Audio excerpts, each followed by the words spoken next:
how did you cope, especially your dependents, no?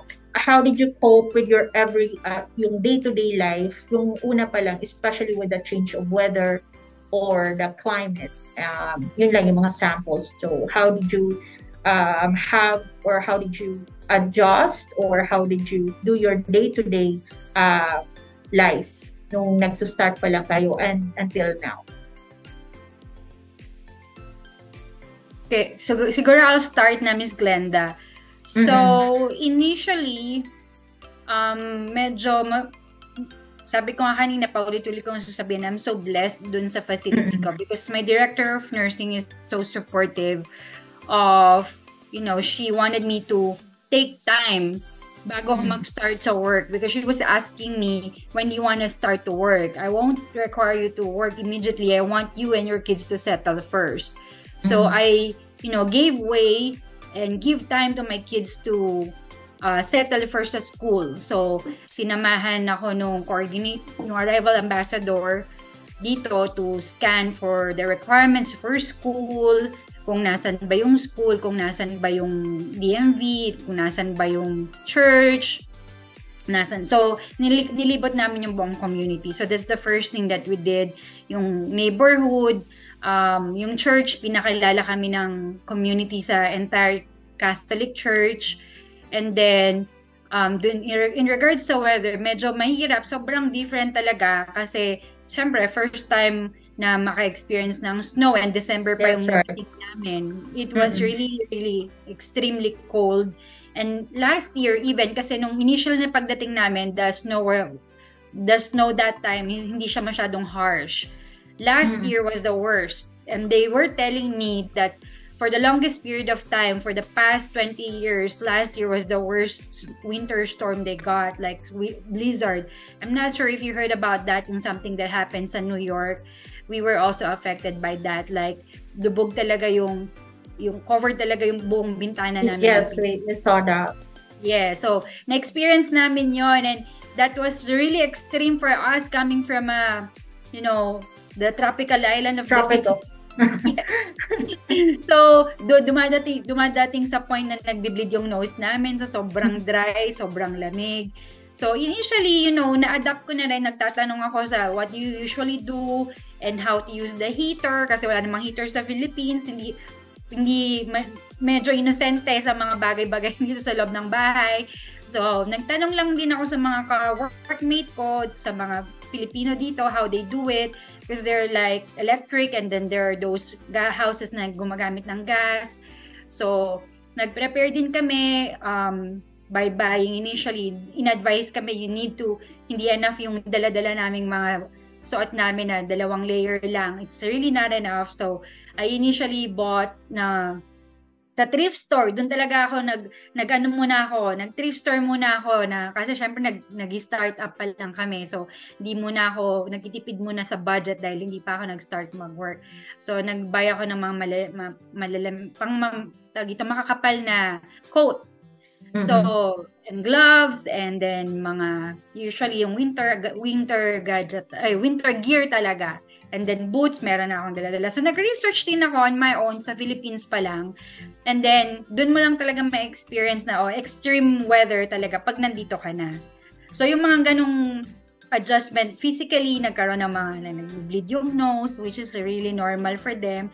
So, ina-advisean kami na, you buy a nasal spray, ganyan. And then, yung kids naman at school, wala namang madali sa umpisa, talagang nahirapan sila. Although, in terms of language, medyo okay na because we, use English language sa loob ng bahay. So, medyo okay na yung kids ko when it comes to language barriers sa pakikipag-communicate. Just so happen na yung panganay ko is a teenager, medyo nahirapan siya because they have all their group of friends already. Lalo na kung high school ang pasok. And then, hindi pa niya mahanap yung kanyang mga same feathers niya. So, medyo nahirapan, nalungkot, na homesick, to the point that she wanted to go home. Honest to goodness, that was my first month, it was the hardest for all of us.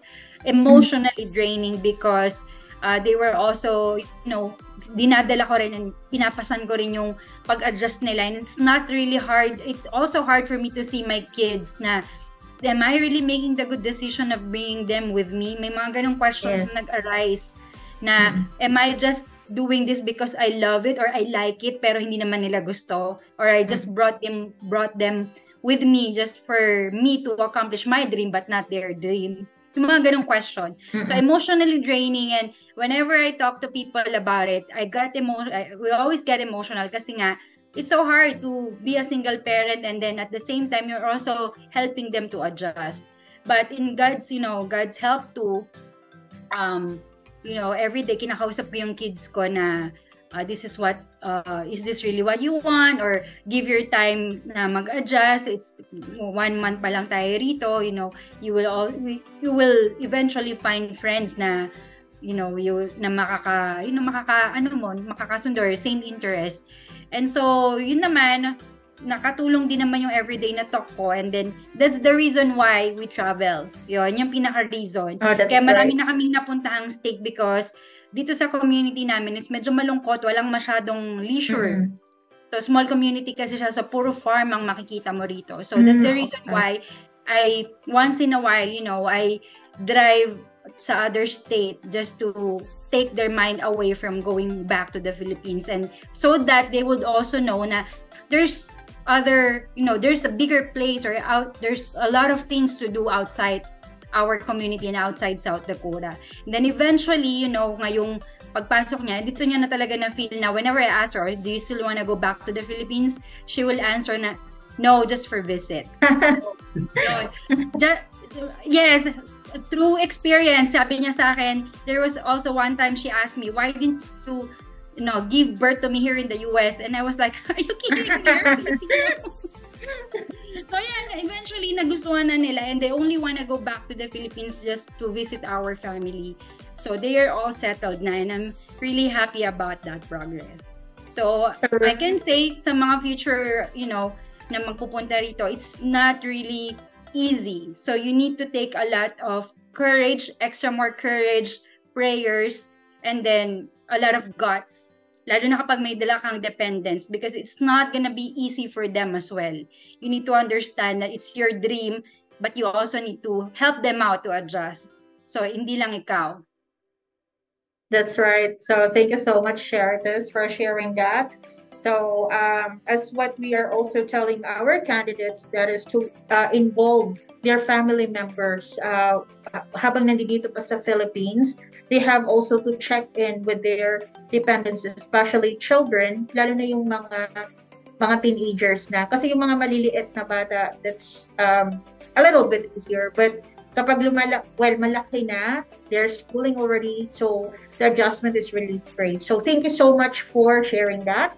Adjustment-wise, malaki yung help talaga na binigay sa aming resources na from the packets and everything. And then, importante din na research about the area, kung saan ka makakapunta, and then sa community na titirhan mo, sa hospital na magiging work mo, kasi nga parang leveling off ba, and then parang may mo na rin yung expectation mo, ma-adjust mo na rin siya.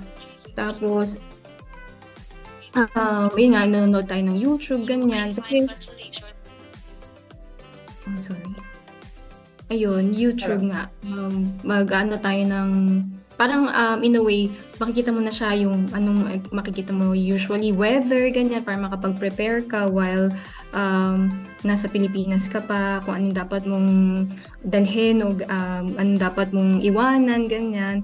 Tapos, yun nga, una-una yung faith mo sa Diyos, dasal, kasi hindi mo talaga kaya mag-isa, tapos yung support ng family, and then, yun nga, yung mga kapwa Pinoys dito, na madali siya in a way for me sa umpisa, kasi parang wala namang difference na kung hindi ka naman mahilig lumabas, ganyan. Parang ganun din yung setup. Kaya lang, ang difference lang din talaga, walang masyadong, hindi katulad sa Pilipinas na yung mga stores bukas ng late na, ganyan. Dito maaga nagsasara, parang 6 o'clock, 7 o'clock, close na. So parang even yung mga malls, ang lulungkot. Tapos ang liliit, sabi ko parang nakakamiss yung Pilipinas. Kasi na buhay.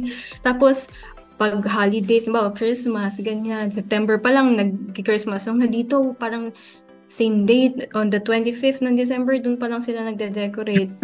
Ganun siya kalungkot. Sabi ko, hala, ang laki-difference from the Philippines. Pero, yun nga, dahil nga iba naman talaga yung culture, maganda siya maganda yung place na napuntahan ko kasi presko, ganyan. Tapos hindi overcrowded. Tapos safe naman. So, secured naman din siya. Pero, yun nga, kailangan mo rin mag-ingat para hindi rin nag-aalala yung mga kamag-anak mo sa Pilipinas. Parang adjustment-wise, konti na lang yung aasikasuhin mo, konti na lang yung ipe-prepare mo, iisipin mo. So, yun nga, research lang talaga, research. Tapos tanong ka kung meron kang pwede makausap na nandun na sa area na yun. Yun nga, kahit yung mga foreigners na nandito, yung mga Amerikano mismo, nagbibigay din naman sila ng info na places to go to, best time to go, ganyan.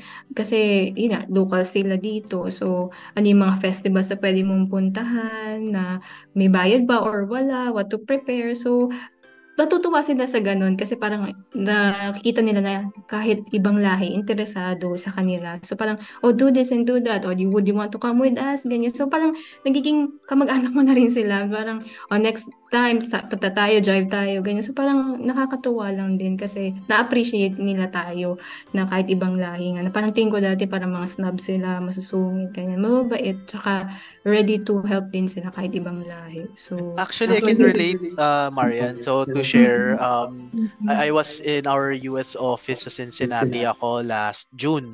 So, nagulat ako yung mga shop na nandoon hanggang 5 p.m. lang, hanggang 7 p.m. lang talaga. Oh, so even yung mall na pinuntahan namin, I think hanggang 8 p.m. lang sila at max na yata yun. Oh, so talagang pag working hours 8 to 5 talaga sila, no, strict talaga sila. So, yeah, I can relate doon sa na-experience mo na yung mga shop is limited lang din yung oras. Working hours lang din talaga sila nag-ooperate.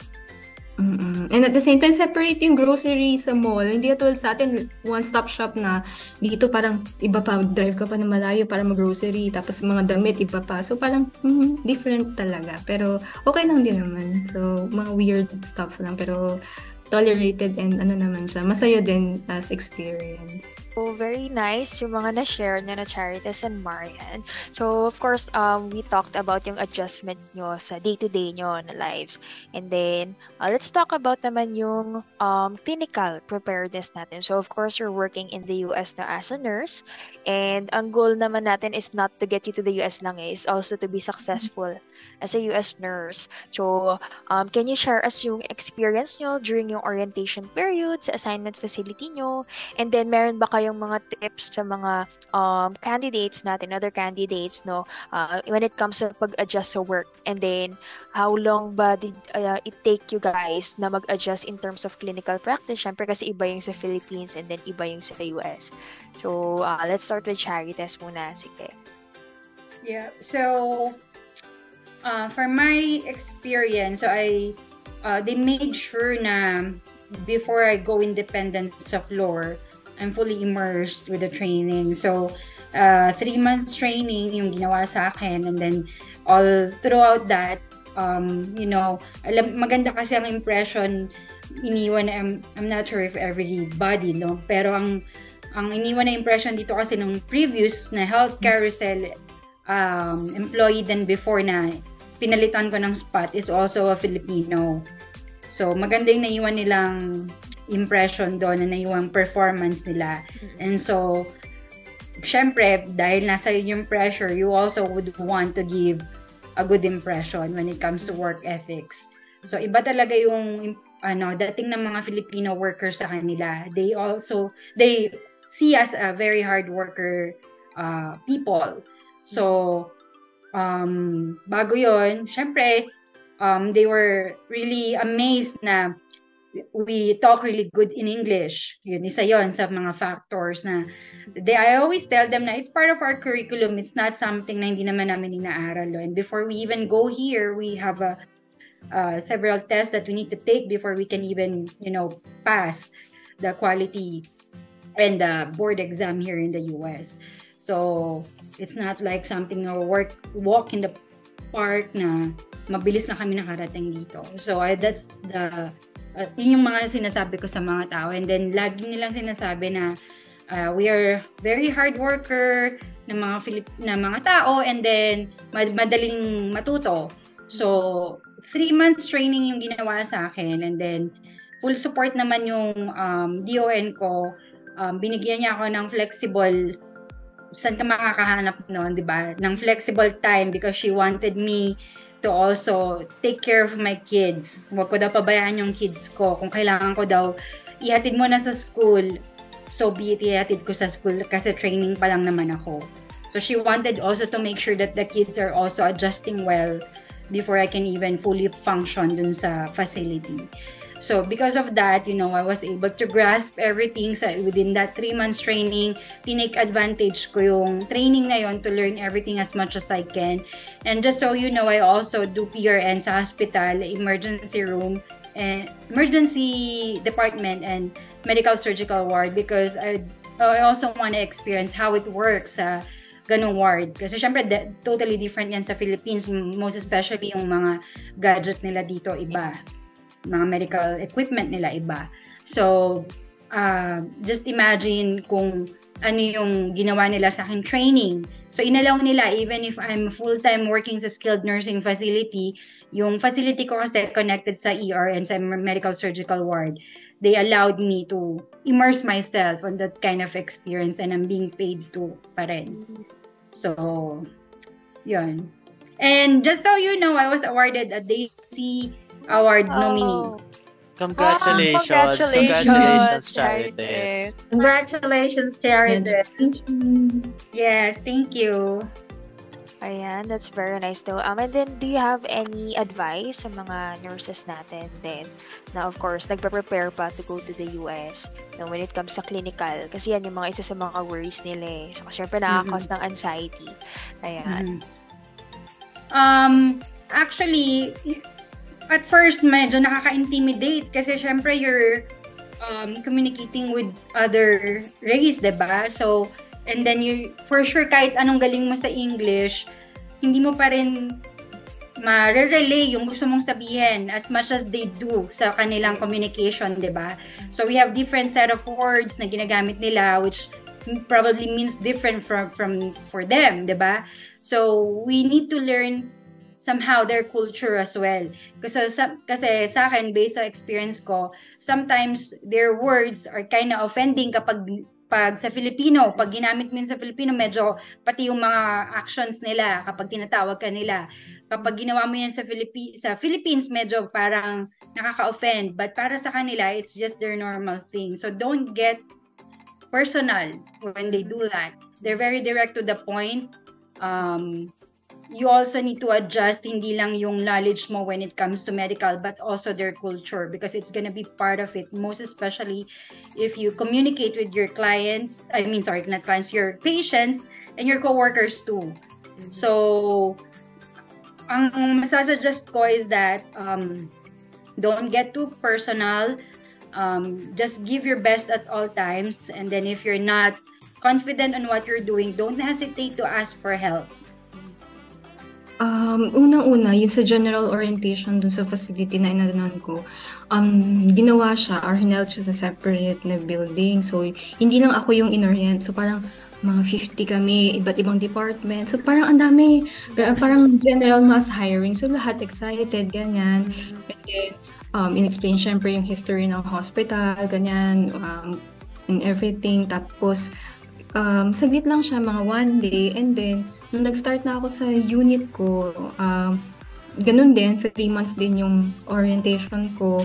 Overwhelming siya, kasi kinakabahan ako. Kasi nga parang, ang laki ng difference sa Pilipinas. Kaya ang laking tulong nung sinisend nyo ng mga online trainings, exams like ATI, ganyan. Kasi although, nakapasa kami ng NCLEX, ng nursing exam dito, iba pa rin talaga yung practices nila na parang, parang maalala mo, ito yung na-practice ko or na-exam ko sa ATI, ito yung nabasa ko sa ATI, ganyan. So parang in a way, nagkaroon na ako ng idea na parang, ito pala yun. So parang konti na lang yung adjustment mo, and at the same time, mabait yung naging preceptor ko for the 3 months. And then, she's willing to share kung ano yung alam niya talaga dun sa unit, sa area.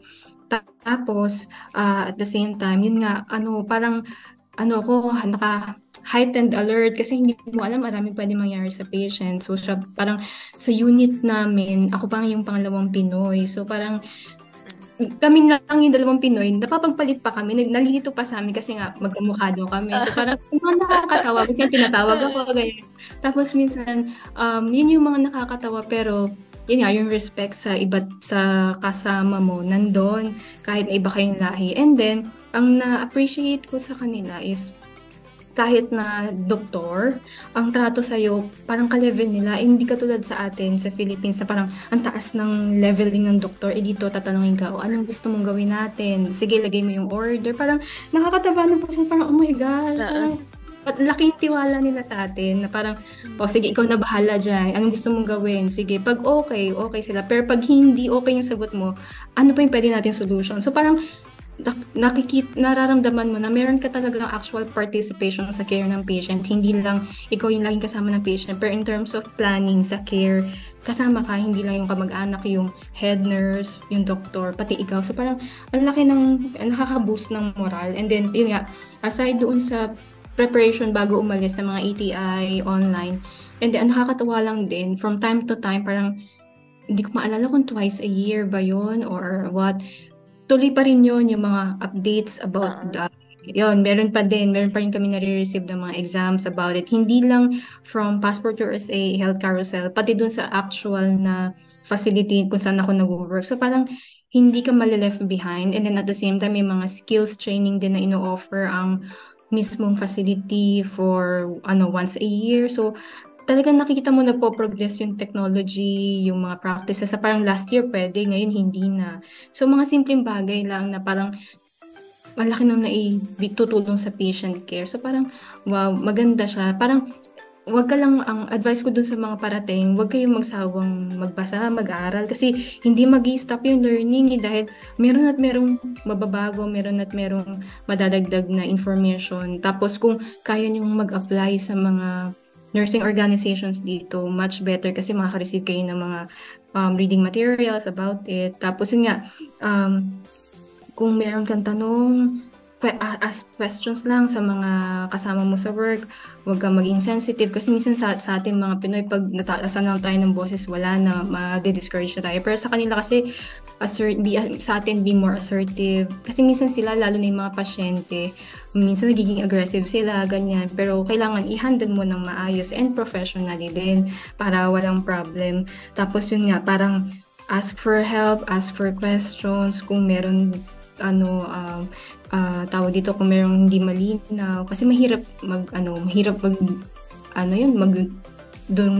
ganyan kasi nga buhay ng pasyente yun.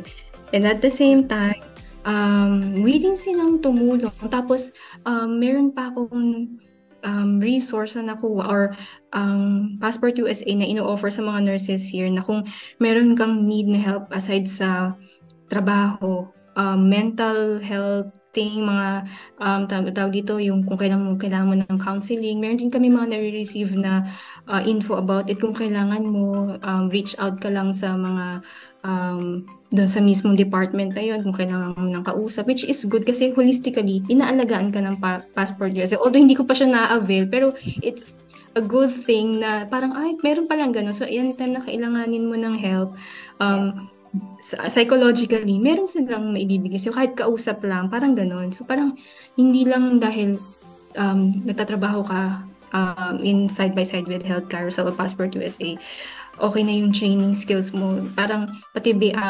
psychologically inaalagaan ka rin nila, which is a good thing kasi nga makaka-function ka na maayos sa work. So, maraming resources ang ino-offer ang Health Carousel. So, avail nyo lang yun. Tapos yun nga, huwag kayong ma-discourage, huwag kayong matakot. Lalo na dito sa mga malapit na kayong umalis. Parang ang tagal-tagal nung umalis sa feeling mo, parang makakainis pa ba ako, ganyan.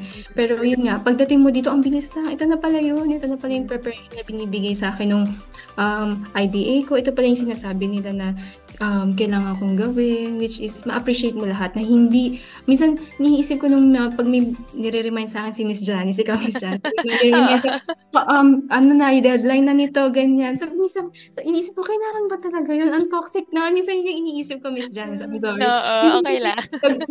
Syempre, nag-work pa rin ako sa Philippines. Minsan sabi ko, kaya ko ba tapusin to sa tamang pero ma-appreciate mo siya pag nasa trabaho ka na dito kasi ito pala yun, related pala siya talaga. Hindi magbibigay ang health carousel ng something na hindi mo gagamitin in the future. Na parang mas ma-appreciate mo sila pag nandito ka na. Parang year, 6 months, Charities for 2 years na, 'di ba? Magti 3 years na.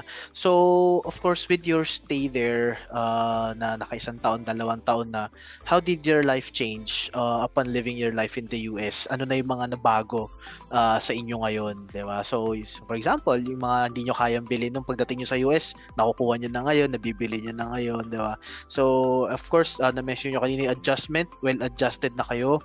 So, ano yung mga changes na nabago sa inyo while living your life in the US? So let's start off with Marian, since 1 year ka pa lang, 1 year 6 months. No, so sa loob ng 1.5 taon, ano na yung mga nabago sa'yo? Parang nakakatawa mong pakinggan. Parang naramdaman ko talaga na ako, strong, independent woman, ganyan. Yung mga ganun ka-arte ha. Nakakatawa lang kasi hindi mo siya ma-appreciate. Parang, kasi sa Philippines, tayo talaga close-knit families tayo. Na parang, kahit minsan matanda na, nakadepende pa rin sa family. Pero dito, kasi start early sila, 16 years old, 18 years old, umihiwalay na sa family. So, tapos yun nga, parang nagulat lang din ako na sabi ko, kaya ko pa na magkaroon ng kotse ng within 6 months, nakarating ako. Kasi sa atin talaga minsan kailangan ang laki-laki na sahod mo bago magkaroon ng kotse. Tama. Bahay sa Philippines. Pero dito parang sobrang basic need niya na pwede kang makakuha basta meron kang pambayad monthly. So sabi ko, oh my gosh, parang minsan pag nakikita ko yung sasakyan o yung tinitirahan ko, sabi ko siguro mga 20 years wala pa akong ganito sa Philippines, which is talagang iba yung process. So parang nakaka-overwhelm na parang sabi ko, Lord, thank you, kasi hindi mo ina-expect na magagawa mo yun mag-isa talaga. Na ang magre-rely ka na talaga sa faith mo sa Diyos, ganyan. Lalo kung naniniwala ka sa Diyos, ganyan. Tapos, yung kasi lahat everywhere, maganda ang tingin nila sa Pilipino. Kahit na yung mga, dito kasi bihira din yung Pilipino sa Florence. So parang minsan pag may mamimita akong doctor na from other states, sabi niya, are you a Filipino? Ganyan. Tapos ang sasabihin sa'yo, lumpia, pansit, ganyan. Tapos, ang ma-share nila, maganda yung experience nila sa mga Filipino in terms lalo na sa work, sa family relations, kahit na sa ibang state. Parang sabihin nila, oh my gosh, parang I love your gatherings, you sing, magaling kayong kumanta. So parang maganda yung tingin nila sa Pinoy niya. Yun nga, hard worker nga daw talaga. Kaya parang mataas yung expectation nila na parang hindi ka pwedeng magkamali, which is true naman talaga. Kasi nakakatakot lang din dito. Magaling sila sa mga lawsuits. So talagang kailangan protektahan mo yung sarili mo, yung license mo, mag-aaral ka, magbasa ka. Talagang guard yourself, plus ingatan mo rin yung mga kasama mo sa work. Kasi nga parang body system kayo, hindi ka pwedeng mag-isa, na parang lalo na pwede kang, kasi marami magagaling din kasi sila yung mga foreigners dito na parang lalo na yung sa big cities, alam nila yung pwedeng ikaso sa isang nurse. Mahigpit sila doon, lalo na yung mga confidentiality, medyo super higpit sila. So yun na, ingat tayo, tsaka alam natin kung ano lang yung dapat i-share sa kaninong tao, sa ganyan. So medyo particular sila doon. So may mga instances din kasi kami na naririnig ng mga privacy violation. So doble ingat lang. Kasi minsan sa Pilipinas medyo na take for granted natin yun, pero dito super higpit sila. So ayun nga, kailangan mong maging strong, maging assertive na aggressive sa tamang situation din naman. And talagang alam mo na meron ka maaasahan sa trabaho mo na. Pero yun nga, ingat pa rin talaga. So doble ingat lang din sa trabaho. So yun lang. So yeah, I mentioned already that I was able to save up for our own house. I'm planning to also, yun, hindi ko pa rin ako makapaniwala until now because my kid is driving our car na. So, ako yung nawala ng car. So, nagsasave up for another one. But the latest accomplishment that changed my life is I also was able to get a passive income by purchasing my own condominium in the Philippines. So recently I was able to, make a huge down payment, and it was already turned over to me. It looks like everything is kind of smooth sa mga sinishare ko sa inyo, but it's all really hard work. Mhm. Of course, So of course. sometimes I exceed 48 hours for a week just, to maintain or to achieve what my goals are. So, malaking tulong because if I will compare my life sa Philippines, I work in a BPO before, and I'm part of a management department. I'm one of the lead assistant manager in the Philippines. So, medyo okay naman yung sahod sa BPO, most especially for USRN. But, the 10 years of working in a BPO, that saving that I saved was just like 1 month worth of my sahod here in the US. So, medyo exaggerated, but it's really true that the 48 hours or more than 48 hours that I've been working per week is all worth it. Na pag ginawa mo sa Philippines, don't get me wrong, I love Philippines. babalik pa rin ako sa Pilipinas to visit, and even I invested property pa rin sa Philippines, diba? But then again, in terms of the way of living, medyo talagang iba yung naging total adjustment namin. Talagang napabuti yung life namin, napabuti yung future ng mga kids ko. Because binibigyan ako ng time to save up dahil libre yung school nila. Even if it's public school, it's still quality school. Imagine they were able to learn to play clarinet, tawag dito, horn, diba? Which is, binabayaran ko yun sa Philippines. Kapag in-enroll mo sila those kind of musical instruments, babayaran mo yun dito. It's all free. Binibigay sa kanila. Recently, they also perform state, they recently performed at Mount Rushmore.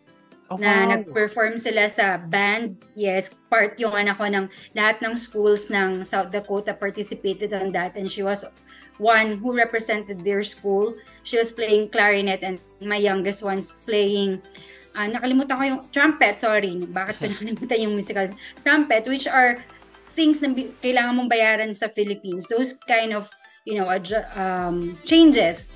Aside from financially, masasabi mong medyo okay ka, in terms of skills din, ng sarili ko professionally, and skills din ng kids ko while they're growing up, it's maganda yung pagka-hone sa kanila when it comes to like sports, sa education. I hope, we can also bring that to the Philippines. Yun yung lagi kong iniisip na why is it na ang ganda-ganda ng resources natin sa Philippines, ang ganda-ganda. But don't get me wrong, ang Pilipinas, walang panama yung hotel ng Amerika dito sa Philippines. Ang mga hotel nila dito, hindi ako bilib. Talagang ang gaganda pa rin ng mga hotel, malls, even malls, mas maganda pa rin sa Philippines. Even the natural resources, I would still vote number 1 for the Philippines. But I just want, to also, yung economy is to also, sana ma-acquire din yun ng Philippines in the long run. Kasi iba talaga yung quality when it comes to education and the work itself. Talagang na-feel ko na medyo nakaangat-angat na ng konti sa lipunan. Yun yung sinasabi nila, di ba? Like a meme na nakaangat-angat na ng konti. So, I'm not saying that I'm fully, financially free, because all of the things that I acquire right now is still a loan. But I'm able to pay it. Diba? That's the difference between the Philippines and the US. Kapag nag-loan ka sa Philippines, you really need to be hardworking, may business ka to even buy your own house, or makakabili ka ng house but it's not really your dream house, or before you even buy a car, you need to really have a lot of like huge salary. Dito, even if you're a mid-wage earner, you can still buy things that you cannot buy sa Philippines. Okay. Well, thank you. Thank you so much, Marian, Charites, for your time and for sharing your experiences. So again, in behalf of Health Carousel, thank you so much for trusting your American dream with us. And we do hope na i-share nyo rin sa mga friends nyo, 'di ba, sa mga relatives nyo, the way we do our work here, 'di ba? Para at least mas marami tayo matulungan na katulad nyo, not just nurses, ba, healthcare professionals like medtechs, PTs, diba? So pwede nating i-share. And at the same time, of course, continue reaching out to your dreams, diba? So lalo na kayo, matagal na kayo nasa US, if you want to dream more, of course, libre yan, and you have all the resources right now. Okay, and yun, again, ang masasabi lang namin, thank you so much for trusting Thank us. you. So yung trust nyo talaga, it's one of our foundation then to keep going. All right? And without you trusting us, of course, wala rin naman kami dito eh, 'di ba? But thank you for those words din na nasabi nyo kanina with the help that Health Carousel provided. And we do hope that in the long run, Charites, ma-achieve din ng Philippines yung economy na sinasabi mo, 'di ba? Kung ano yung meron dyan sa US, magkaroon din dito. And of Yes. course, especially the way you experience getting your driver's license, that's actually a big plus talaga. So in one day lang, 'di ba? So tapos na, nakuha na lahat, kasama na yung driving exam, 'di ba? And also those experiences, and yun, we acknowledge and we appreciate your ano rin, yung pagtsatsaga nyo rin sa application nyo, especially yun, the way you deal with those examinations na tinake nyo before reaching your dream, diba? And Thank you. thank you so much for your time, ladies. So I'll be calling on Janice and Miss Glenda if for any last words before we end our session. And so, viewers, actually, very inspiring, very happy na nakausap ko kayo kasi yan, sobrang na-inspire din ako, no? Of course, na makatulong pa sa mga other candidates na nagpo-process. And then, ayan, very happy ako para sa inyo na maganda yung naging experience nyo sa US. And I hope na maging successful pa kayo, mas maging successful. And then, continue lang to do good work and also share yung mga knowledge nyo, no? With our other nurses na, of course, na pupunta din sa US. So, thank you so much for your time today, ladies. Ayan, I hope you enjoy more of your time sa US and hope na maka-visit kayo dito sa Philippines after, no? Kung may time kayo. Ayan. So, I'll call Miss Glenda na if she has a few words. Hello once again, Charitas and Marian. First of all, I'm very grateful to meet you and to see you, Charitas, kasi it's been like ilang years na, 2 years, going on 3 years, di ba? So you're about to finish the contract with us. But then yun nga, before, as I was saying, our main goal or purpose why we are all here is to change your life. So once you were here, parang it's really hard to believe that. But now as it unfolds, and you are experiencing it, it's not only you but also your children. Our service here does not only kumbaga nakakoncentrate sa mga nurses natin like you, but also for generations to come. That we want your children in the future to see that your profession is a noble one. Kasi it's sad to say, di ba, sa Philippines, when you see that you're a nurse, di ba, we know that you are all excellent, but not well compensated dito sa Philippines. So we are very proud of you that you are fulfilling your dreams, and also yung future ninyo is more secured than when you were here. So our faith and trust in you continues, and also to your patients. So you are transforming lives as well for how many patients that you're treating. So we would like to thank you, and we are very much proud of you, each one of you, and also your whole family. So once more, thank you so much for sharing, and hope to see you if you get here sa Philippines.